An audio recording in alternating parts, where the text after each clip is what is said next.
Welcome to our AeroFuture Advanced Air Mobility Unveiled. I'm Katrin Mayrhofer, and today we are diving into the future of flight with Captain Fahad ibne Masood, a visionary leader with over 20 years in aviation and innovation. From piloting a Mirage jet to shaping advanced air mobility's future, Fahad's expertise spans urban air mobility, eVTOLs, and cutting-edge hydrogen and battery technologies. He also is pioneering regulatory frameworks and mentoring the next generation of aviation leaders.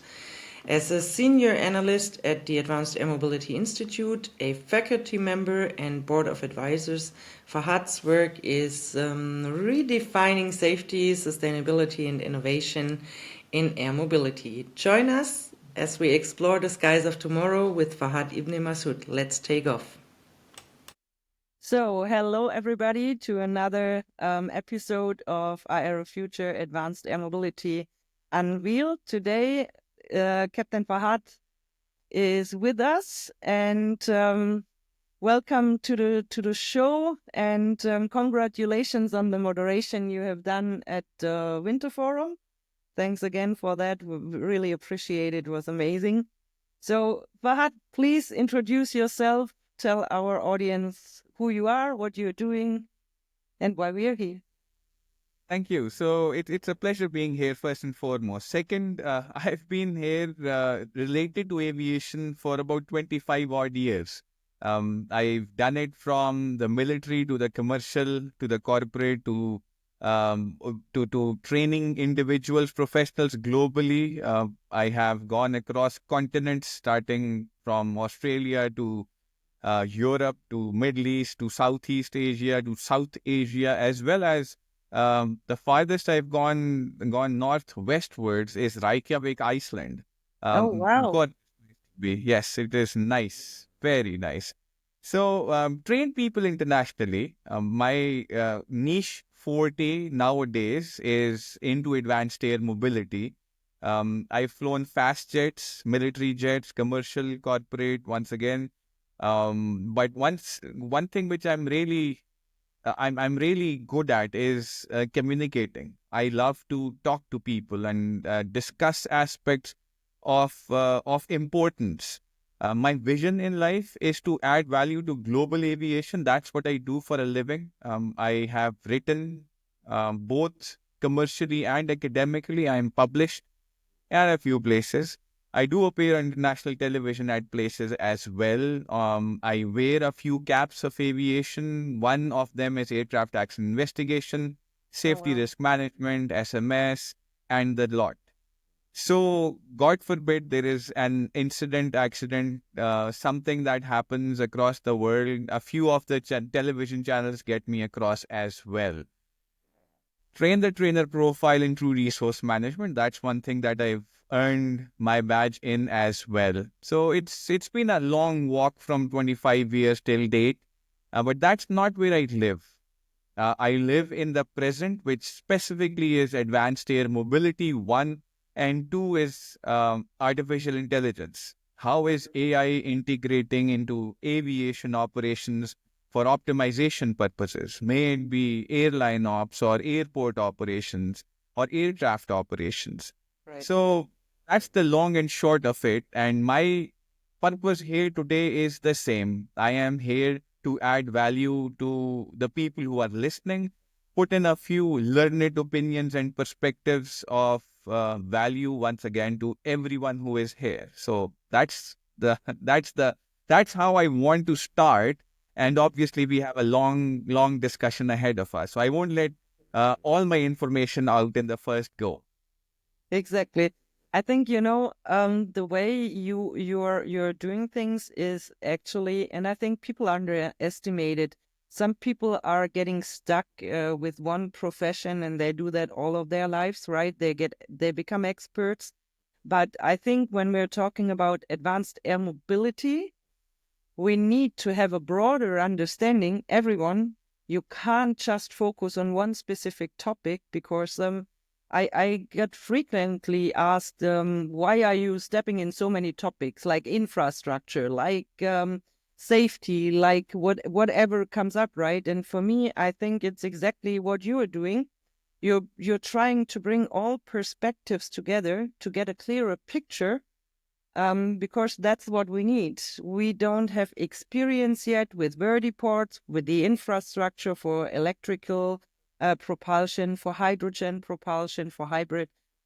These are all topics, and I think they are underestimated, especially in regard of infrastructure, because people would be surprised how many architects and city planners we will need in order to do things right. So there is no way for us that we only can focus on the engineering part. That's not enough by far. So That is true. So vertiports is, as you mentioned, one of the crucial most infrastructure requirement, but that is not the only infrastructure that we need. yes. As per definition, infrastructure relates to two components. One is the physical structure. The second is the HR component of it.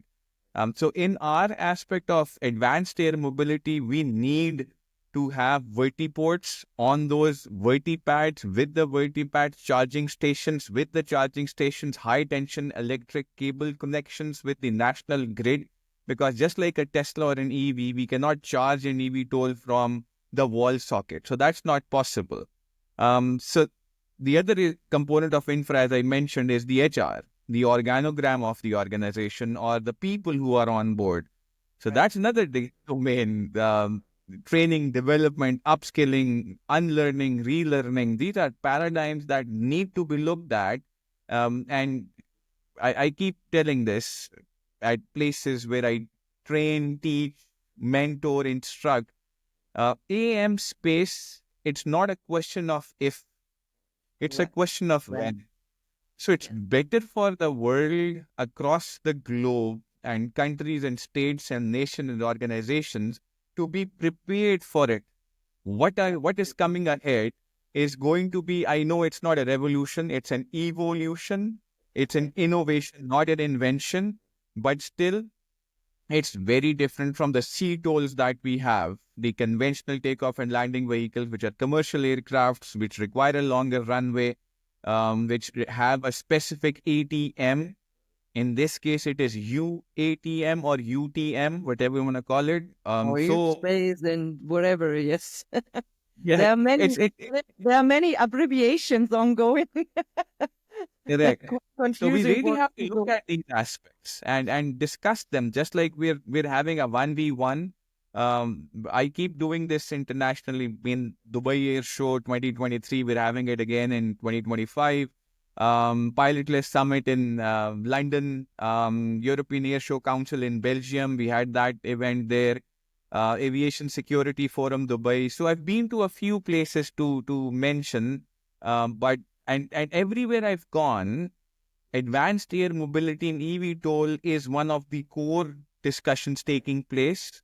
So yeah, I think it's very ideal that these talks, these discussions, these forums, these seminars, they continue to happen, and we have an open discussion on this. Probably what is interesting also for the audience is that you're from Oman, and I think the communication outside of Oman is probably not so well known to the most of the people. The focus is on other countries, and I feel like it's a pity because I think Oman have a lot to offer. Also from the strategic location where Oman is located, right on the map, I think geographically it's a very important spot, actually. That is true. Geostrategic geopolitics is a big player because of its placement on the map of the world. One thing which a lot of people tend to miss out is the size of Oman. If you look Yes. at UAE, and you take UAE as a whole, which includes Dubai, Abu Dhabi, Alan, Ras Al Khaimah, and all the smaller states, three times of UAE is what the land space and air space, if not more, is here in Oman.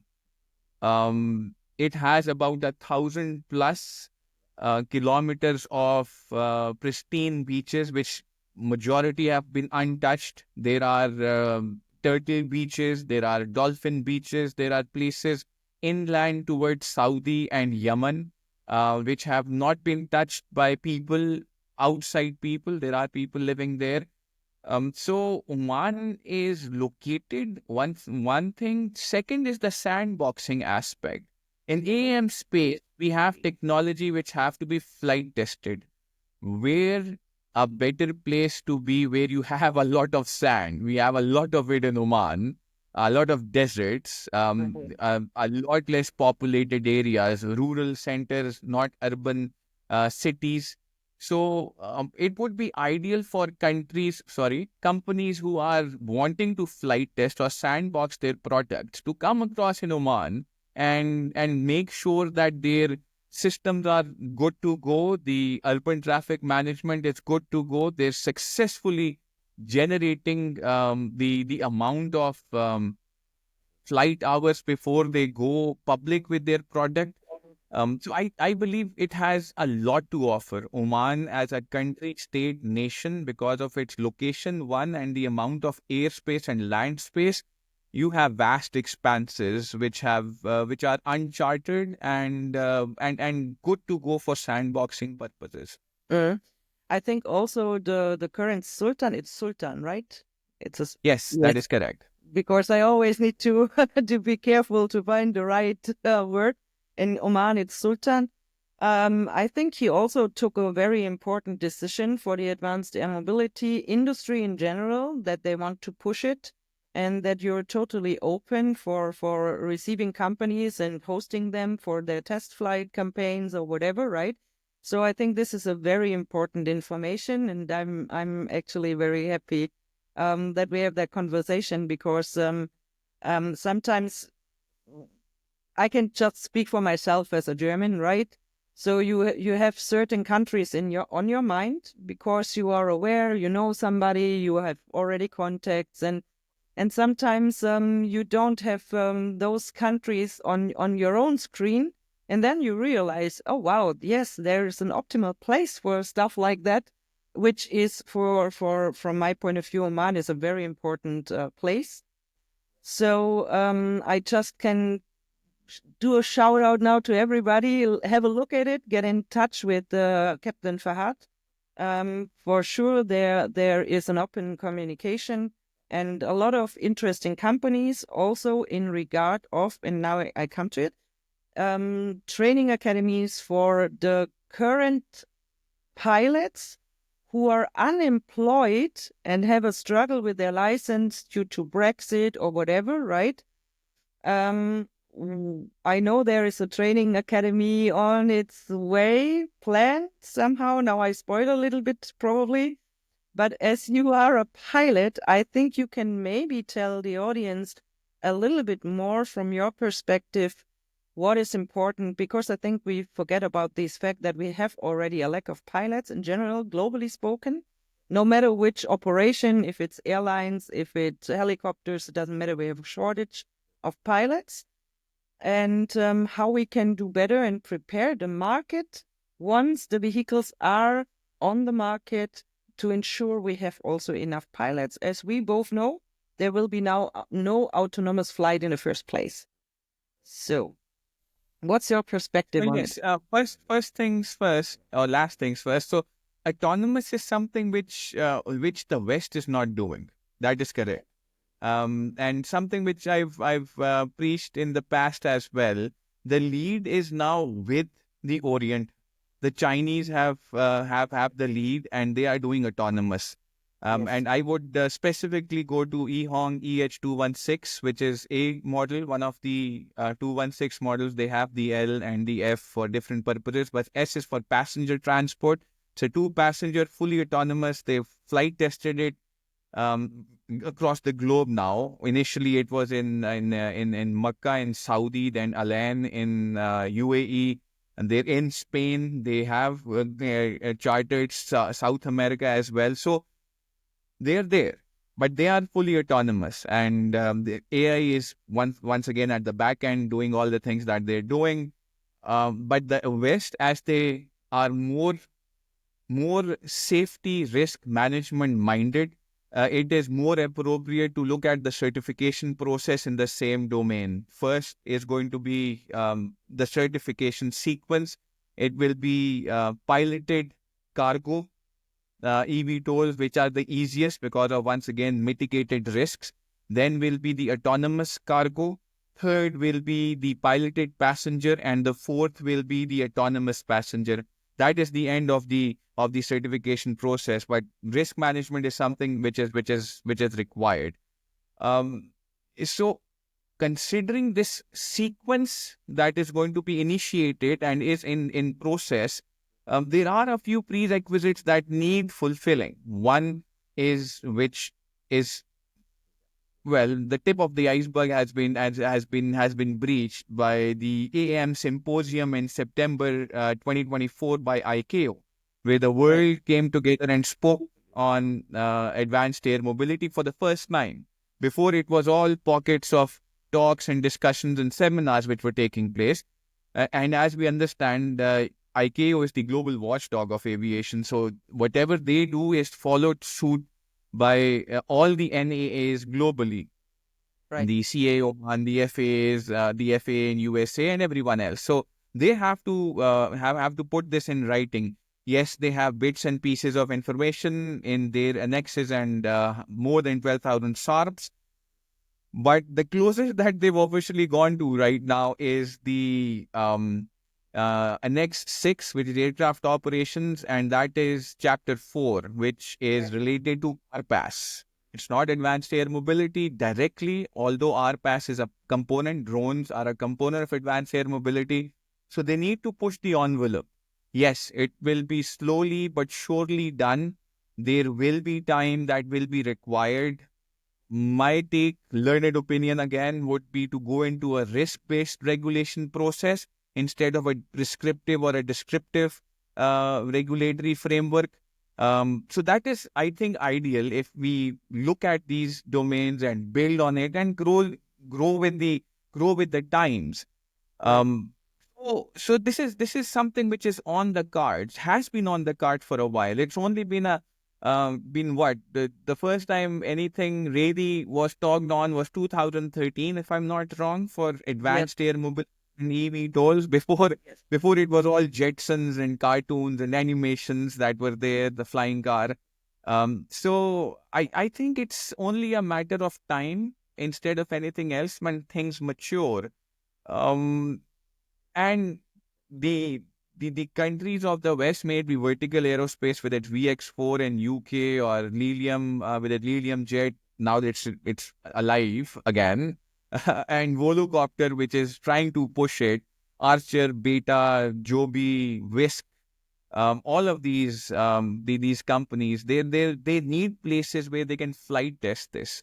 Europe, we already know, is a very construed airspace, limited. There's not too much of, you take off from Frankfurt and you're into Sweden, or you're into Switzerland, or you're somewhere over some other country. So that is a challenge. So Oman has a lot to offer in that domain as well. Flight training, something which is very crucial. As I mentioned, the sequence is going to be piloted, and that is what the West is working at. Certification, licensing, once again, comes from the regulatory bodies. They need to, once again, follow suit by what ICAO is doing and then push the envelope. But the people who need to be there, they are required by the industry. Yes. Helicopter pilots will be the most appropriate to take this. Jet pilots like me, we've operated fixed wing for such a long time that the habit pattern will take, I'm not saying it's impossible, it will take some time to unlearn and then relearn the new system.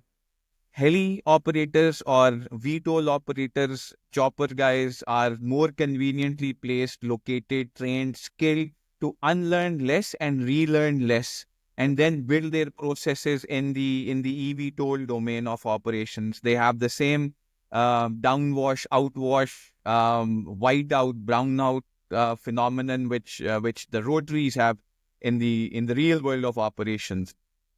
So just being with the process and I'm really very, very sure of the guys who have flown drones as well. They will get hands-on quicker with this. Just like in our times, once we started operating, the guys who knew how to play Commodore 64 or the Atari or the Spectrum ZX computer system, or the PCs or the flight sims, which were rather rudimentary of that time, they were quicker to pick up how flying used to take place. You put the stick back, the aircraft goes up, you stick forward, aircraft goes down, left, right, same. So it was convenient. So present day and age, who are drone operators will be easier to transition into this. So the guys who are having challenges entering the airline business, or due Brexit, as you mentioned, any other reason that they're having challenges with their with their licensing and certification, buy a rudimentary, not an expensive DJI drone, a small conventional drone, get your hands on how is it operating. It will hold them in good stead as they enter the market in times to come. And I think we also need to pay attention, because just right now when you said it, I was just thinking, like, a helicopter is harder to fly, to take off and land, than an fixed wing aircraft. I know that because I have been flying simulators for both, and it took me like, oh, it's a shame how long it took me actually to take off with a CH-53 in a simulator. I mean, it's you think it's simple, but it's not, because the sticks are so sensitive, the maneuvers are very sensitive, right? And doing a simulator with a fixed wing aircraft is much more stable. It's you can't do too many things wrong, but in a helicopter, totally different scenario. So now I'm wondering, what would be important for a drone pilot, a UAV, a VTOL pilot, actually, as it's a mix of both in the most cases. You somehow probably have wings or something supporting it. So not all drones are just having vertical propellers to take off and land. If I'm looking down to our cargo UAV, for example, we have folding wings, right? So it's but it's easier for takeoff and landing, and you have more lift and stuff like that. So now I'm wondering how we can make it also for people who are coming without a license more accessible to become a pilot for such a vehicle. What are There are no regulations yet, so nobody knows what will be the requirement for such a pilot certificate. And I think you're totally right. What I dislike currently is that somebody is doing a license in a country, and then it's useless as a certain point. I would love to have an ICAO license actually for those kind of topics, to avoid some difficulties in the very beginning. And secondly, also the training costs for a license must shrink immensely. Otherwise, I fear we will not be able to cover the need we might have in the future. Because in Germany, for example, a helicopter license is 150K. Who can afford that? And who is willing to afford it? So it is absolutely a challenge in itself as well. What is important in flight management, or how to fly these machines? The technology in a VTOL, which we call the chopper or the helicopter, is relatively old technology. You have a stick, you have a cyclic, you have rudders and the feet. So you have to really be good at psychomotor skills to make sure that the heli is taking off and landing safely and efficiently. You're not bumping anywhere, not putting too much of forward stick. The cyclic has to be correct and everything, and the rudders need to be done as well. With the present tech, majority of this is growing automated. If the controls are coordinated through AI, it is easier for the pilots to operate. For example, the Midnight from Archer, I saw that mock-up in Dubai 2023. and sat in the on the flight deck and the cockpit as well. So they had only sticks, just a side stick or a center Okay. stick, if I'm not wrong. There was nothing on the cyclic, nothing. They were side sticks, not center. Side sticks, and there was nothing in the feed. There was no cyclic. Oh, Everything wow. was there on this. So it makes it very convenient for now eVTOLs to make sure that things operate in the most convenient of ways. Um, just like originally we had the floor sticks in or manual cars. Now we have automated auto gear systems, which is only the right foot is used, left no clutch, nothing there. So use the right foot, you're comfortable anyways. So same manner, the technology of VTOL to the eVTOL will be a lot more convenient. It is a lot more convenient. I've seen other systems as well, and I wouldn't say they're a peach to fly, but it's rather comfortable and convenient to operate. So that is one. Certification processes. Um, so if I look at the crystal ball and look at the future, where is it's coming from? With the AI involved, with predictive capability and reduction of risks and hazard identification capabilities, it will make things easier for the operators to or the pilots to do. And if it is easier, risks mitigated and hazard identified, it would be a lot more convenient for the regulatory framework to bring in certifications or licenses for the same. So I think it's a matter of time more than anything else that this thing materializes. High fidelity stimulators is a time of the present, not even the future. We have full motion sims in CTOL, so we can do it here as well. Military guys, for example, in the Russia-Ukraine conflict, the F-16 guys were trained on VR kits on an F-16 mock-up at 360-degree motion as well. So it's doable. The only thing is the amount of intent and a very big question mark, which is the financial effect. Just like what Lilium fell out with or Volocopter as well. There has to be a lot of money that flows into this R&D till we get things established, mass production under process, maybe any country of the world. So I think it's the price is going to remain high for a while. Just like whenever a new iPhone comes in, so it's a high price iPhone, and once it starts getting old and mature in the system, and the next one comes in and it grows cheaper. So 16, 15 iPhones, the price difference is there. So it'll be a while, but well, it's going to come down in the future as well.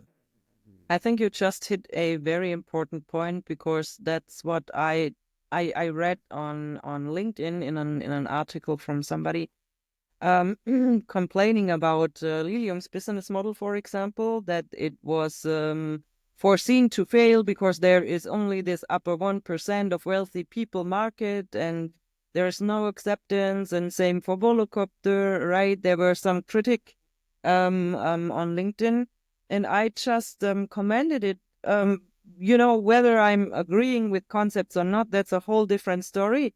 But in the end of the day, people need to understand what you just said, and it's really important. The development of such vehicles are really expensive and intense, and it takes years over years. So the investment you put in research and development are immense, and the risks to fail are high, of course, because we don't have everything set up and in place of regulations, certifications, and so on. So infrastructure, there's a lot of things. So if I look to our own vehicle, yes, it's almost 1 million euro for an 8.5-meter wingspan vehicle, right? It's not huge, it's not a toy, but it's quite an amount of money. And yes, it will remain like that for the beginning, because We are talking about prototypes here. This is not serial production yet, and for sure it's not high mass production yet, which are reducing the costs immensely at a certain point. But in the very beginning, I think people need to make their peace that this technology and the implementation of it will take a lot of money and high risks. And if we are not willing to take them, we won't implement it. I have this discussion with potential investors, for example. We are counting in our entire industry is a high-risk industry for investment. It's not only us, it's everybody. It's not like IT or real estate where your return of invest is in a year, or, the risks are very low and the budget is maybe 40K for a startup in IT, right? This is with 40K, we can't do nothing in our industry. This is not even a drop on a hot stone. So, also people were criticizing that those companies are not having real prototypes flying in place, but going to exhibitions, asking investors for money. And that's why. So you have always this egg and chicken principle, right? So on one hand, the investors ask you for a prototype that you can see in flight, the feasibility proof of concept. And on the other hand, you need money to do so, because I think nobody, like literally nobody, can pull out a prototype less than 1 million euro in the size we are talking about for us, for example. I'm not talking about little spraying drones, but bigger cargo drones, mid-sized cargo drones, or air taxis even more. It's even more expensive. You need much more technology. That's a whole different story. People need to make their peace. This is not that we artificially create high prices for it. This is what research and development means. So I can give you a figure for a helicopter development of a new prototype for something. We're easily talking about 500 million. End of story. So, and this is already with known companies, with known engineers. So if you're a startup, it's even harder. You may need consume more money because you probably want to take some consultants, experienced, right? And you need them, as we learn, from so many different fields to do things right in your design, in your concept already, which really makes it really, really expensive. So that's why companies like Volocopter and Lilium are struggling, because now you have maybe a vehicle, but there is no infrastructure, the acceptance is not there, the certification is not fully clear, the communication from political side, from my point of view, is too less to educate the broader public about it. Because when I'm talking to friends, they look at me, and I'm used to talk in my industry language, right? And you just talk, and they're looking at you like, can you please use words we are also understanding, because we are not from the industry. So, and I think these kind of conversations we are having right now are one way to educate a little bit the broader public what we are doing, what are the hurdles. We are aware of safety. We are the advanced air mobility industry, beside aerospace in general, is probably the safest industry from requirement sides. So people shouldn't have too many concerns, actually, that there is no safety aspect taken place, because that's the biggest part of it. You need to triple proof your safety with everything, not only theoretically. You need to do crash tests as well. These are all things, right? So, and I think people are not so much aware of that. So if we are now talking about drones, which are a kind of, let's call them new on the market, at least for civil applications, I understand that people do not know what is behind that it's 10 years of research, 10 years of development and testing, intense testings, a hell of a money spent And of course, you need to try to get that money in to cover your costs. You just spend it taking high risks as a company, because if you fail with this kind of amount of money, like Lilium or Volocopter are facing right now, that means you rather make it out and somebody gives you one more trust, right, from investor side, or you simply lock your company and that's it. So this is the risk for the companies, and nobody is taking the risk if they have bad intentions. And I think this is what we need to communicate. There are only the best intentions, and it's not for making rich people more comfortable. It's for the to fill the current gaps in mobility, because we are in big cities. We have traffic jam after traffic jam. To release the city, right? This is an alternative. For emergency reasons, first responders, this is super important from my point of view, because even with helicopters, they are the unsung heroes for me, because they usually, when they are first responders, they put their life in danger in the first place. And how good is it to know there will be technology where we don't need to put lives on risk anymore to maybe safeguard other people? That makes for me total sense. So I don't understand why people could be against it, but you are against it if you're not in the industry, if you don't know all of these aspects. And I think it's on us, like we are doing with the Institute as well, that we are talking about it openly. And I just got a question from a private person out of our industry, outside of the industry, on LinkedIn, like, hey, I was just reading some stuff from the Advanced Air Mobility. I have some questions, right? And it was really nice to see this kind of conversations are starting now, because this is That where is we correct. can. Absolutely. Discussions have to continue. We need to have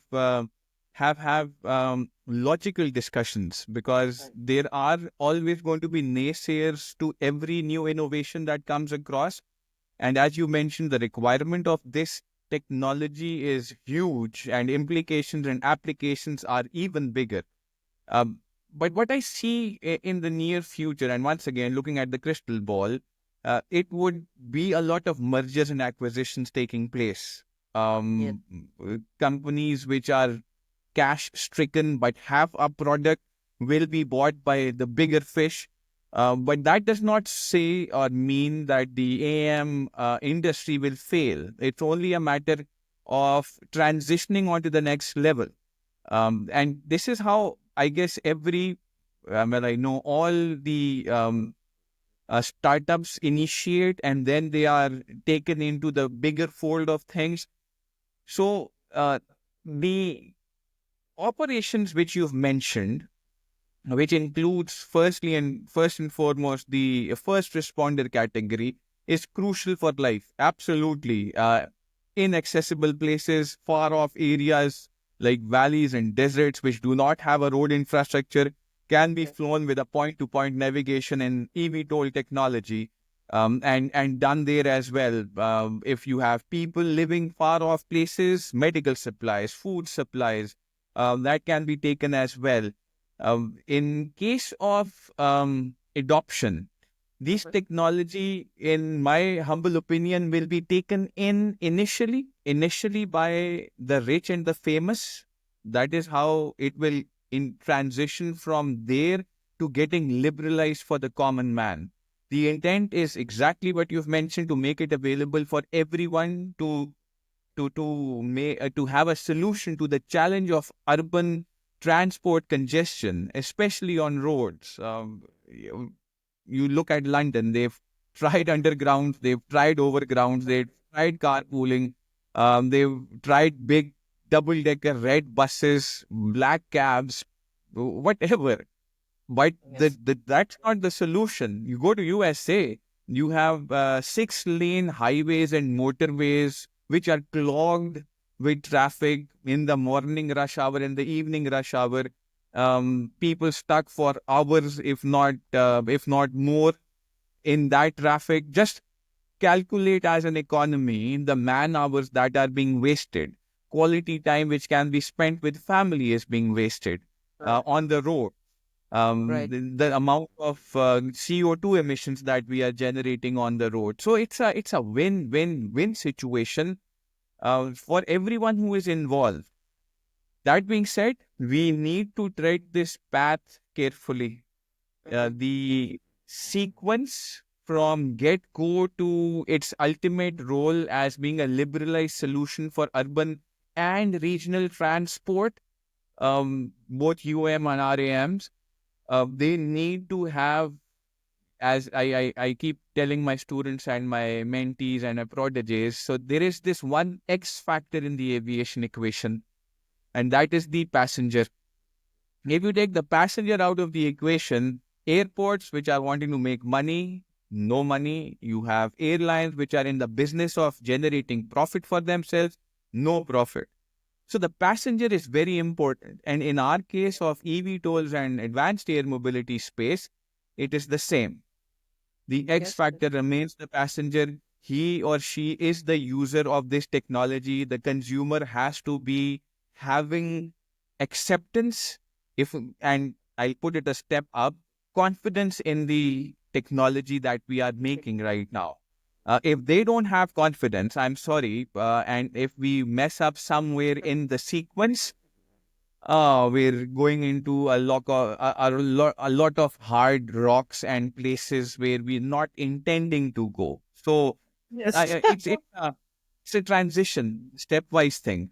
Absolutely. And I think in aerospace, once we have one failure, the impact is much higher than if, Mercedes-Benz have the elk problem and the car just flips right in a curb. So I think this is the impact of an accident or a bad construction or whatever is just enormous for our industry. And I think we also need to remind people that they need to trust in it, because remember, some years ago, it was not affordable for everybody to go by airplane on vacation. Today, we have flights for 10, 20 euros sometimes, where you can go from place A to B, right? This is impressive.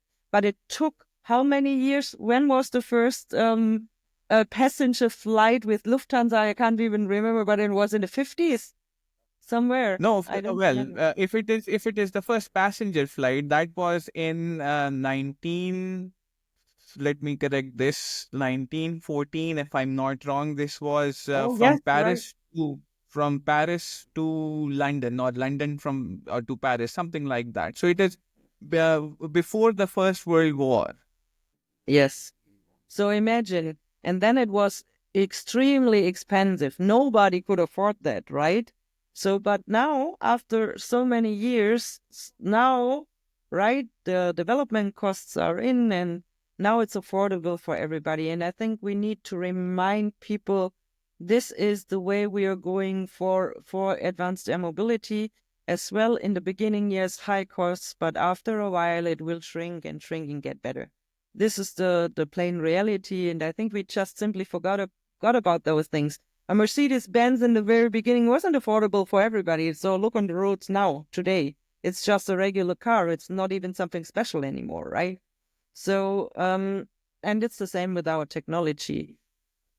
What makes me smile sometimes is the fact when people are saying, "Oh, this new technology," and I get this little smile because I think, no, that's not new technology. Listen, there are autonomous drones above your head. You just don't know because they are military drones, and you are not in the business. And probably it's good that the people are of many things are probably not so much aware, because it would probably bring a lot of insecurity, what doesn't serve anyone. But the technology is not that new. The application in civil life, that's the new way that we talk about air taxis.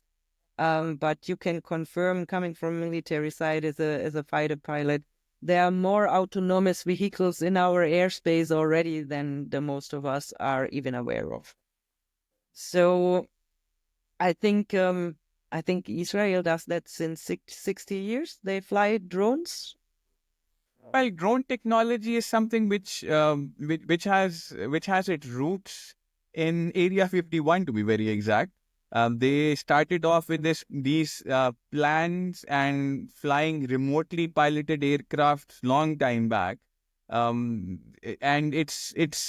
I would say something that is in the history books. Militarily, obviously, there are numbers that are going around, but yes, something about 50 odd years back, they initiated this whole project.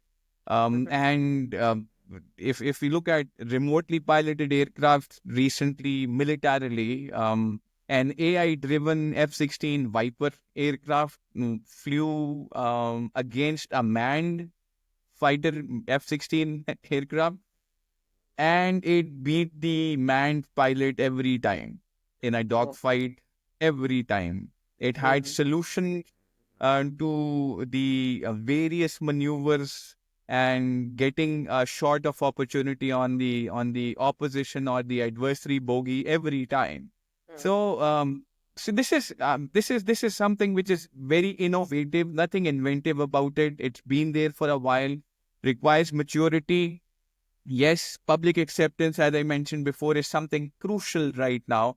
And there's a method to the madness. It's not out of wizardry that we will get this thing done.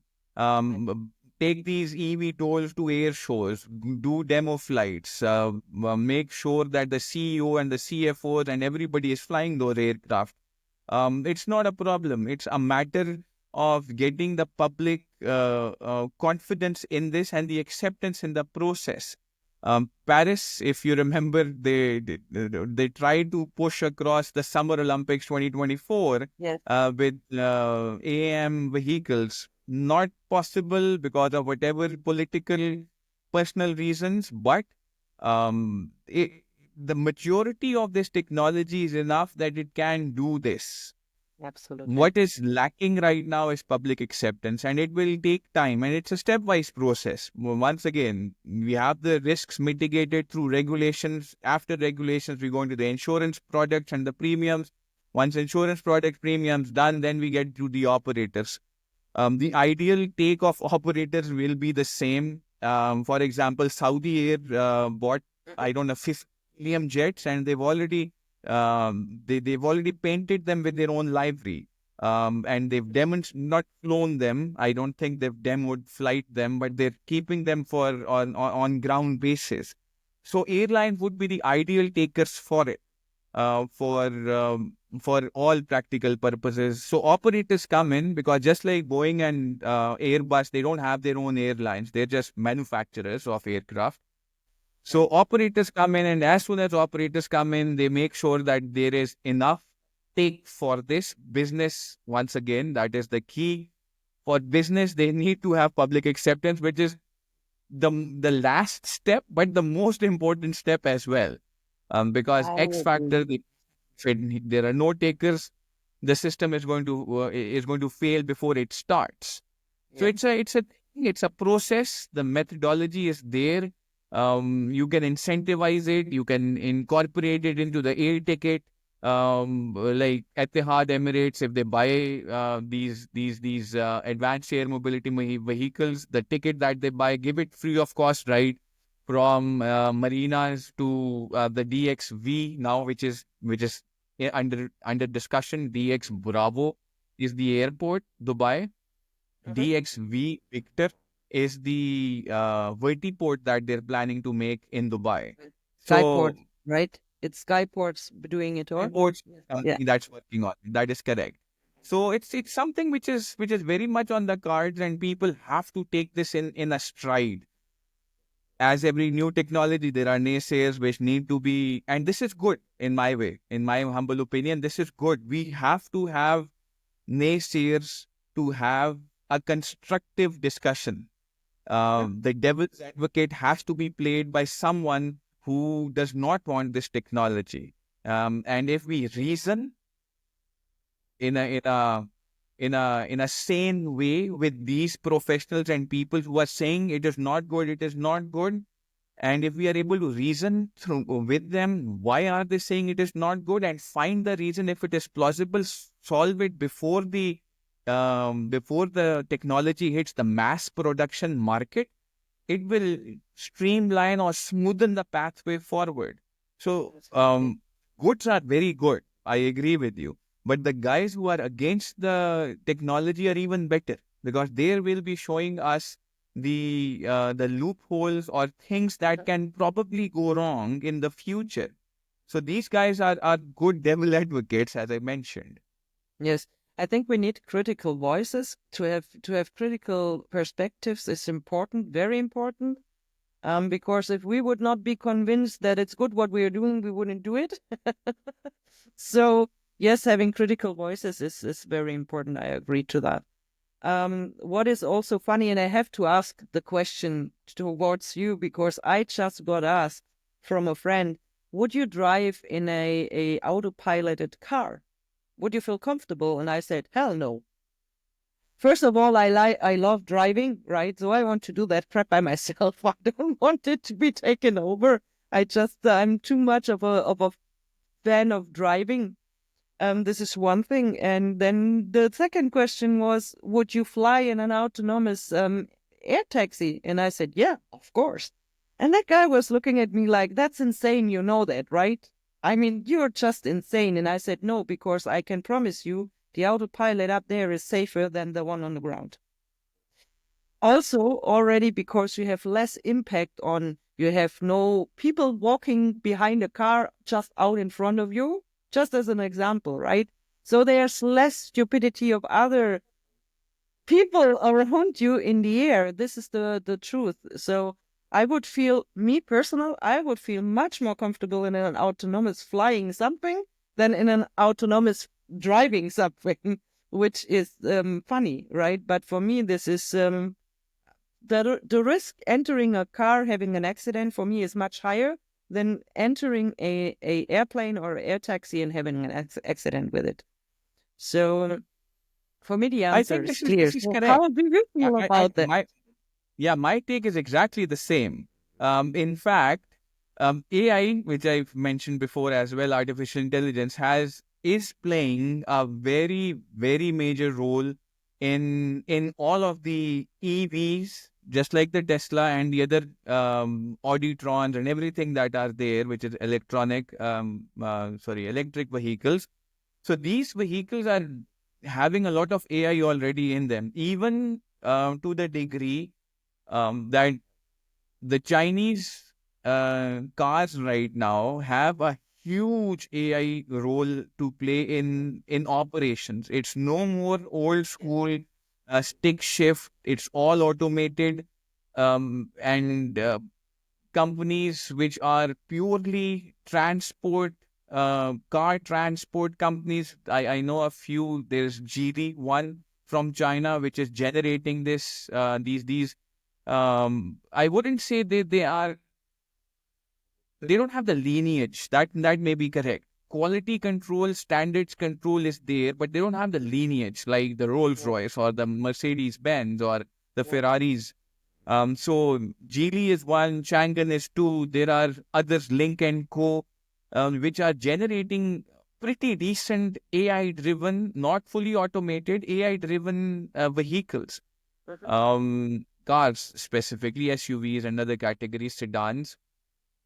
But in the air, as you correctly mentioned, there are a lot less players who can do something to me instead of me doing it to them. So the AI that is in the air, which is facilitating the flight with all the sensors on board, data fusion, sensor fusion capability, making decisions, the right decision, is ideal. I remember I had a small drone which I bought recently, and if I were to put this in numbers, it was like $25 odd, nothing expensive, just for the kids and myself, and it had an auto return function. Oh, really? So I flew it, and the kids flew it, and when the battery was dying, it used to fly back to wherever we started off from. Um, didn't have a GPS, but it had some mechanism, and it was a Chinese drone. And it was, I was amazed. How does it do it? Because There's maybe flown a about signal from the drone and maybe the control absolutely or whatever. point Right. 4 gigahertz control. They revert back to the source of that thing. Maybe that is how it operates. And now that I think of it, I think that's the correct way to do this. So if my 25-watt dollar thing can do this, then you can well imagine the highest end tech which is available internationally, these DJI drones and all the drones which are there, and the AMs which are coming with all data fusion, sensor fusion capability which is there is immense. There is no end to how AI can make it safe. That being said, I Right. am also I am also of the opinion on AI, just like Skynet from Terminator. If Yeah. let it go unbridled, out of control, stealth the movie, Eddie, if I'm not wrong, was the stealth AI that was there. We let that happen, it is going to bite back and bite back hard. And Yes. that is where I wouldn't say the machines would take over, but if I look at the crystal ball, it is a possibility that we Well, are overrun by I AI uh, I just had by a what it is. right. I just had a very interesting information from somebody. I don't want to mention the company now, nothing, right? They just were programming in KI. So, and at one point, the software actually took over kind of control. So it got a self-learning habit. So they had to unplug the system. They couldn't control it anymore. So because they realized it's doing things not reacting on what we want, so they really had to plug off and to look where and when it went into this habit, right? So that was one thing. On the other thing, you are also involved in aircraft accident supervision, right? So probably you can confirm that the most of the accidents are not happening based on technology, but on human errors. That is And it's the correct. same for car accidents. Absolutely. Human error, Absolutely. usually. Yes. So, human factors has been a key role player in ergonomics and aircraft design. The first time we call it in action investigation, the crash of the century. This is the Tenerife disaster in which we had Yeah. two 747s, one KLM, and the other one was Pan Am, if I'm not wrong, colliding on the runway. 583 souls were lost that day in one crash. There were survivors. That is where CRM started from, crew resource management. That time cockpit resource, now crew resource management. We're in the version 6 of it, revision with threat and error management profiles. So errors is something which are coming in. That is correct. From humans, accidents are majority of the time because of actions or inactions, errors or violations by the pilots themselves. So the big picture and the reality of the whole story is they need to find out solutions as redundancies in the system. AI or the systems in play, they have a lot of redundancies. The AI as and the electronics on board, they have a lot of backups, a backup to a backup to a backup to a backup to make sure that it doesn't fail. But the guy in the cockpit or the two in the cockpit, which a lot of people are saying reduced to one, which I don't agree to because they're the final stop in the accident to take place. If they're not there, then everything goes berserk. So human errors are going to be a player for some time. So let's relate this to AI. Yes. Artificial intelligence right now is here. Human intelligence is here. But this gap is gradually reducing and reducing pretty fast right now. You may have read my latest article on LinkedIn on quantum computing and advanced air mobility. How do they interact? So one aspect which I'm going to shed some light on in the future of advanced air mobility and the articles that I want to write on and research as well is how does advanced air mobility or AI get incorporated with this quantum technology or quantum computing? Because right now, one of the things which is stopping AI from becoming or closing this gap is the computing power. Data processing The power.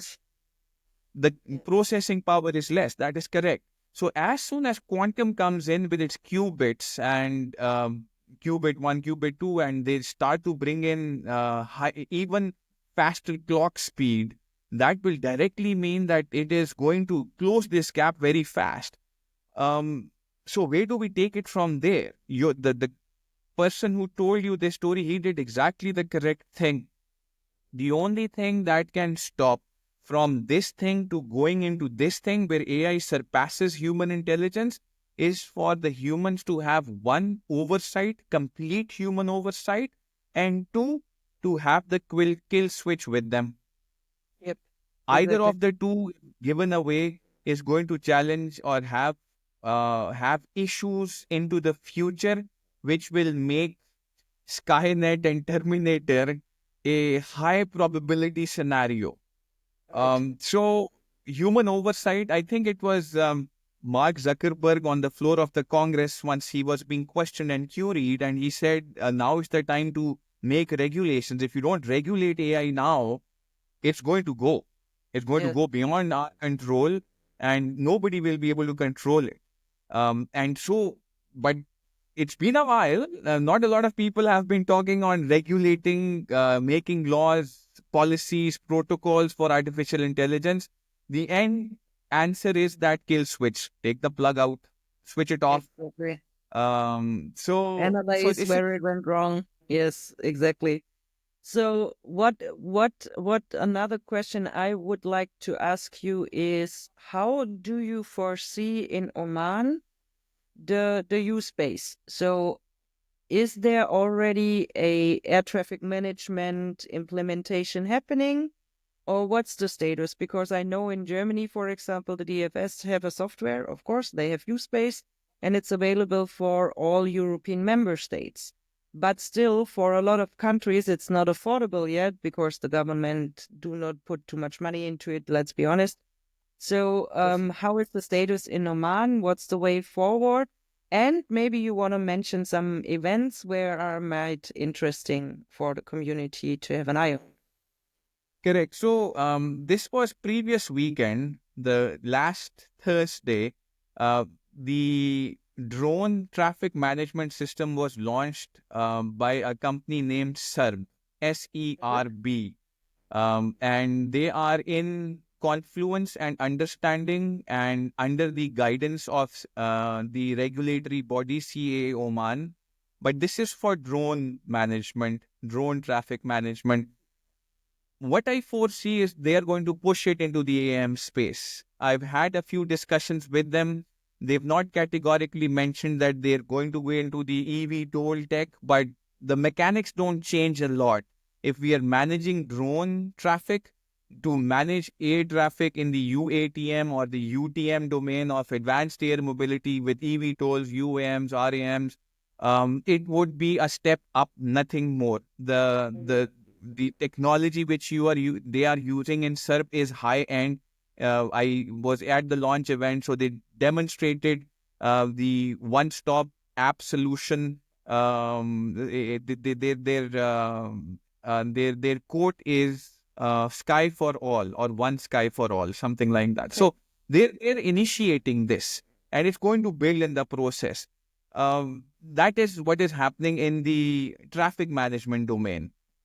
Events wise, this was the first drone summit that took place in Oman last weekend, Drone Summit 2025. It wasn't widely, how do I put this, advertised and marketed because they wanted to launch this. A company named Otis, this is USA, They were there as well to mention what they're wanting to do in hybrid cargo, not pure eVTOL passenger transport in Oman. So that would be both urban and regional. So that is what is on the radar as well. Mentioning future on the topic of drones and advanced air mobility, there is not too much momentum here. But that being said, this SERB push with the CA Oman has opened a few doors, and I'm expecting things to come up. May it be in the forms of conferences, summits, workshops, trainings in the AAM space. Technology is something which is wanted because Oman, as I mentioned before, is a huge land and air space. Its road network, especially inland, beyond the coastline, is not very strong. So AM space or AM vehicles would be ideal picks for them to transport people, goods, and other aspects of use, may it be Medicare and the rest, to far off places in the deserts and in the mountain ranges. So the CEO Oman is working at a plan with this. I'm not saying they are not. They have been in talks with people in companies both in the east and the west. Otis has identified, and they have practically put their plans in vogue. So, and that is what is going to happen in the future. But I will certainly keep you and LinkedIn, because that's the only Yes, social please. media software I'm at. I'm not anywhere else. So I keep posting a few good things for people to read and add value. That's what I do for a living in the global aviation arena. So I'll keep you posted with it. Absolutely. Thank you for that. So probably a mentioning here is because I'm visiting the show since years, and I'm a little bit involved with the Women Network and the Student Challenge we're doing at the European Rotors, which is the biggest vertical takeoff and landing show in Europe. So probably that's a good place to be also for companies from Oman, to have a booth and to have the interaction there, because we have all big players represented there, but also the Yes. newcomers, because I want to mention it, because there at the European Rotors you have a startup booth area, which is for much lower costs, right, for a startup, affordable, and you still have static display areas, stuff like that. So I think that's a very, very good opportunity to come together, also from Oman and the rest of the world, because I really like the show, because no, it's really diverse. You have a lot of HEMS, right? All the first responders, and you have a lot of new technology newcomers, and I think it's a nice place to be. And this year it will take place in the first week of September or second week of September, in Köln, in Cologne. So this is fixed, so the people can look it up, right? So this is a very good opportunity to come together. You have technical sessions, you have workshops, you have authorities. The EASA is represented, FAA usually comes over. So it's a very good place to be when we are talking about a happening in Europe, right? So we have a startup here which I would like to mention. It's known as AeroVecto. Yes. Mr. Fahad Al Rayami is the company who is doing this. So I'm good friends with him. So I'll certainly ask that if we can go across to this event and put the best foot forward and make things work in the larger picture of things, instead of construing ourselves to the airspace of Oman. So that would be ideal as well. On the other hand, where I'm at, this is Modern College of Business and Science in Muscat, Oman. We are incorporating AAM in two programs, which is advanced airport management and aviation management for undergrads. Oh, So we wow. yes, modularly in every course, one or two modules on advanced air mobility is already incorporated. Oh, So wow. there are a few nicks here and a ticks there which are pushing this idea forward. And as it is said, nothing can stop an idea whose time has come. And I believe advanced air mobility's time is now, and it has the potential capability, competencies, and the technological prowess which is being pushed as per Moore's law, where computing power is doubling, prices are reducing. So it will really have a high-end push in making sure that this technology matures well. Yes, yet again, with the sequence of certification which we mentioned needs to be treated with care. This is an amazing wrap-up wording, actually, for this episode. But I think we need to do that more regular, that we meet and do it, because I found it really interesting what you're doing in Oman. I think it's not implemented yet in Romania in the university. I really have to check up. If so, they would be interested. I might come back to you for that reason as well, because as you said in the beginning, education is key here. And we Correct. need to start with very young age, because we need to prepare the need we will have for engineers, operators, pilots, maintenance people. It doesn't matter. We will need a lot of workforce in the future for that, and we need to prepare the market readiness. So I appreciate that you have been here with me today, taking your time to have this amazing conversation. And I'm sure we're having you back very soon with some news. Thank you, Fahad. Look forward to it. I'm very grateful for the time, Miss Katrin, and I'm looking forward for sessions in the future. Once again, my aim is to add value to global aviation, and thank you for giving me the opportunity. Thank you.